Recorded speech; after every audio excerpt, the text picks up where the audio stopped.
It's David Curtin, leader of the Heritage Party. David, good to see you again. It's been a while. Hi, Lembit. Yeah, great to see you. Coming back on your show again. I know it has been a long time. I haven't seen you and spoken to you on the show since last year, but great to join you again. It's great to have you here. Everyone is giving you a great thumbs up from here. Oh, Uh, thank you. this is the first time we've talked on air. Your Heritage Party, it's really got a lot of common sense going for it, unlike what seems to be the Labour Party at the moment. Let's look at the big picture here. It seems to me that Reform is now, in some polls at least, the most popular party. Labour's second, and the Conservatives are fourth and sinking. Is it possible that we really are seeing a seismic shift now? Or will everything go back to the way it was before in the run up to Well, the next I general election? I think so. I hope so. It looks like there's some movement. You know, what happened in the last election was that people rejected the Tories or the fake Conservatives, as I put them, because Mm. I call them because they had 14 years and they've just done everything that is opposite to what they said they were going to do. And they run the country into the ground. So they're gone.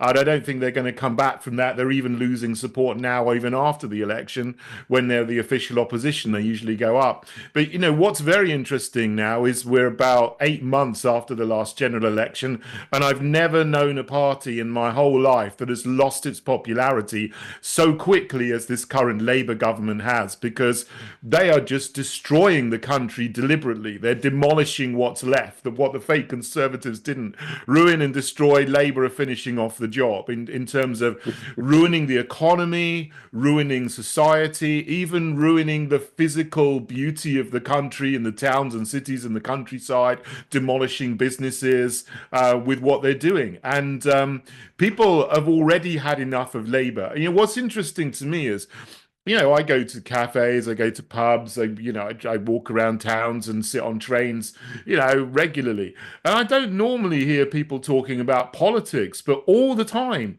I hear people having conversations about politics and specifically how bad Labour are, and they're yearning for an alternative. And at the moment, yes, the polls are saying Reform is first place in the polls, but they don't even prompt for other challenger parties like the Heritage Party. If they did, we probably would get some reading in the polls. But they've got they are a PR machine.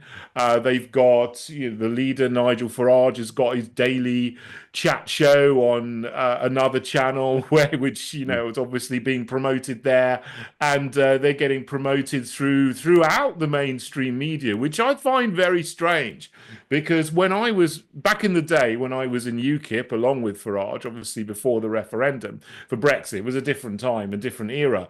But UKIP were always called bigots and racists, and they didn't want anything to do with anyone from UKIP. They would just try to smash us down and be as nasty as possible and send as many smears the way of the candidates as they possibly could. But now, even what you might call the hardcore mainstream is very positive about Farage and Reform. It's like they're trying to place him as being the next prime minister. Now, the thing is, it's up to the country. But people are looking for a change. People have had enough of the Tories. They've had enough of Labour. They're looking for an alternative. And the mainstream media is saying, this is your alternative. I don't agree with that, because I think for the last 4 years, they've been on the wrong side of everything.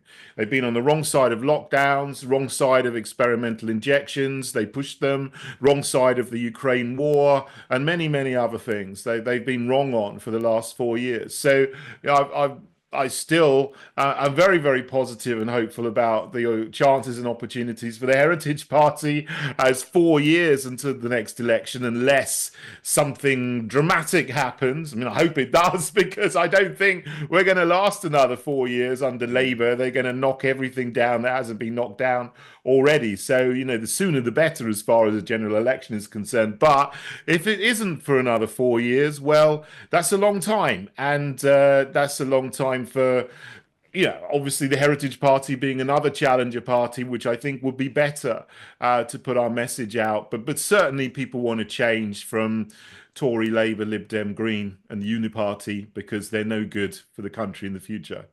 Yeah, that's an interesting, very eloquently put there, David. Let's look at the Reform situation. My theory is as follows: that Reform are charismatic, largely because of their leader. Nigel Farage, and they're also a safe place for disillusioned Conservatives to go. But in order for reform to really make a breakthrough, they have to organise on the ground. They have to win hearts and minds. They have to stand for local authorities. They have to prove that they can make things different. Are they doing enough of that? I went to a reform event a few weeks ago, and probably about 2,000 people there. And they didn't really give out any leaflets or anything for people to deliver. That seemed like a missed opportunity. They could have delivered. They could have given out 250,000 leaflets, and they probably would have been put out. But are reform really going to do it? Or is it just a protest vote? You can safely say you would vote reform because we're 4 years away from the next election. Yeah, well, that's the thing, isn't it? The polls show some things up to when an election campaign starts. I mean, if you just look at the last election campaign, all the polls were saying Labour's going to get 40 to 45% of the vote. They actually came in about 34, so far, far less than what was predicted by the polls. So we're 4 years away from an election. What they're saying now could be completely different by the time we get to an election.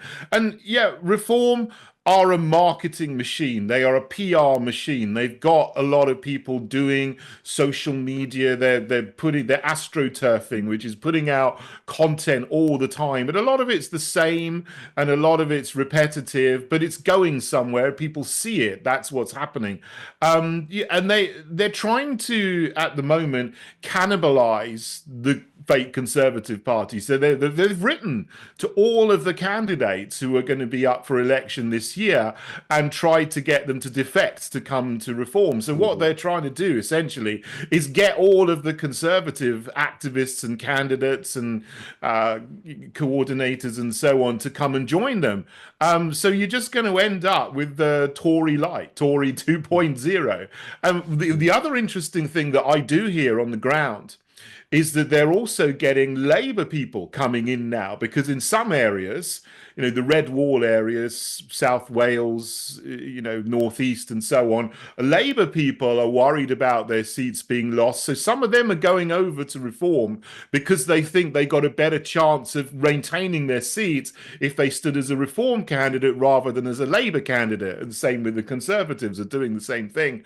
And I hear that there's a lot of fighting, a lot of infighting going on because people are going in and trying to compete with each other to become the candidates. And the whole thing is very, very chaotic behind the scenes, as what I hear from people who are, have their ear to the ground. So they're not principled. This is the thing about them that I say why I would differentiate myself from them. They don't have principles. They do polling. And they see what's popular. They see what they think the polls tell them, oh, this issue is popular, talk about this now. And then if the polls say something different, then they would completely change their tune on it. Whereas with the Heritage Party, we've got all of our principles set out, and we have done from the very beginning. So I would say things, even if they're not popular, or even if the media is saying this is not right, this is not popular. For example, the assisted dying bill. The Heritage Party would immediately understand this is wrong. We're pro-life. We're not going to vote for assisted dying. We would vote against it. Whereas with Reform, the majority of their MPs voted for assisted dying.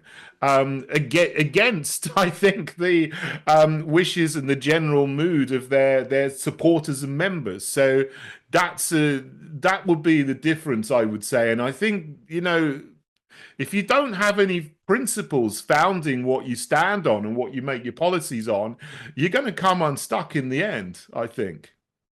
Yeah, that's interesting. My concern primarily of what you've just been saying, David, is this. I know that the Reform Party wrote to lots of Labour councillors and people wanting to be candidates saying, join us, Reform. Well, if they all do, then they'll have a majority. And then it's a reverse takeover. It's got a name. It's called entryism. Back in 1990, 91, when the Lib Dems were nowhere, Liberal Democrats Party I used to be an MP for, I expressed to my friend Ben Rich my concern about entryism. And he laughed. He said, why would you be worried about that? And of course, 15 years later, that's exactly what happened. Nick Clegg, who in my view was neither Liberal nor Democratic, nor really any good at his job, came in with his cabal. They took over the party and they ruined it. absolutely ruined the party. And that's really when I lost faith with the Liberal Democrats, because Nick Clegg didn't really represent anything I particularly but stood for. Mm. Now, Reform could make the same mistake. If they have multi-thousand influx of candidates, essentially, and for the reasons you said, entryism for survival, then they'll end up simply being Tories 2.0.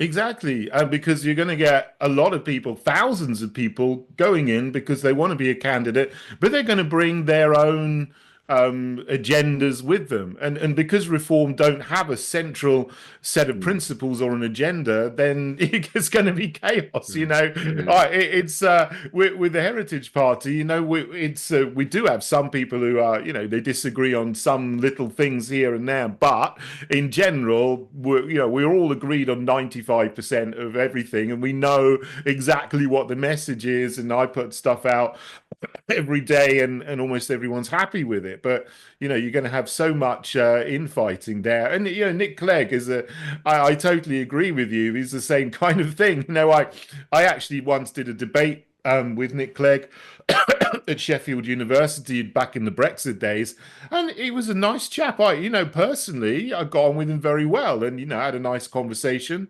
But he's just struck me as the kind of person who would say anything that was necessary to get on. Like he didn't have any principles at all, or any set thing. Whatever he needed to say, he was like a chameleon. He would say this to do this, or say something else if say the exact opposite if it was required of him. And you're going to get people like that coming into Reform. And actually, you are starting to see people who were there before who are principled starting to leave because they're not happy with how it's being run and the way it's going, because you've got all these people coming in who perhaps don't want to control our borders, which is a big thing, who perhaps are climate alarmists and don't want to end net zero, which is another thing that they say they represent. So if you get a majority of people coming in, or even, you know, a large minority of people coming in with different views, then it's going to be very, very hard to control and to keep a unified message, and that will, you know, cause chaos, and people will start to ask, well, what are you about then? Schrodinger's cat's got a question for you, and I read it directly. David Curtin, I do love you really, but where is the Heritage Party in the polls? And where are Reform? They're 25 to 26%. Where's the Heritage Party? And Reform are not taking all the Conservatives and Labour councillors without vetting them first. Well, they say they're vetting them now, so they're starting to vet some of them. And you know, I think that kind of question is framed in a certain way that is, you know, quite, you know, slightly derogatory, because as I said before, the polls don't prompt for the Heritage Party and other challenger parties. So if they did, we would be somewhere in the polls, and you know, we do stand for, you know, a set of principles which I think is what we need to restore our country. So, you know, the danger is here. You can do what the media says. We've spent 4 years understanding that what the mainstream media is pushing is usually not the right thing for the people or the country. But then sometimes we fall right back into the trap, and the mainstream media goes, oh, this person's going to be the next prime minister. And people just follow what they say. And I would urge you to look at the manifestos, look at our principles, look at what we really stand for, and vote for what you really want rather than for the least worst option. You're still fairly optimistic then, and you're determined to continue with the Heritage Party. It's quite clear. What's your game plan to get a foothold in those polls? Yeah, we will continue to stand as many candidates as we can every year, including in local elections. The local elections this year, the ones that haven't been cancelled, obviously, and it's outrageous that they've been cancelled for 6 million people. So there's only elections really for about 4 or 5 million people left. So it's more than half of the people have lost their elections this year. But we will still continue to stand candidates, and we got some great candidates where we can stand them this year, and we're just going to continue to do what every party does. We need to increase our membership, increase our finances. We'll keep on being active. We'll keep on campaigning. We keep on plugging away. I mean, as I say, there's no silver bullet. People ask me about this all the time. What are you going to do? There's no silver bullet. We're running a marathon. It's not a sprint, or I wish it were, and then it would be easier. But this is a marathon, and maybe we're just a couple of miles in.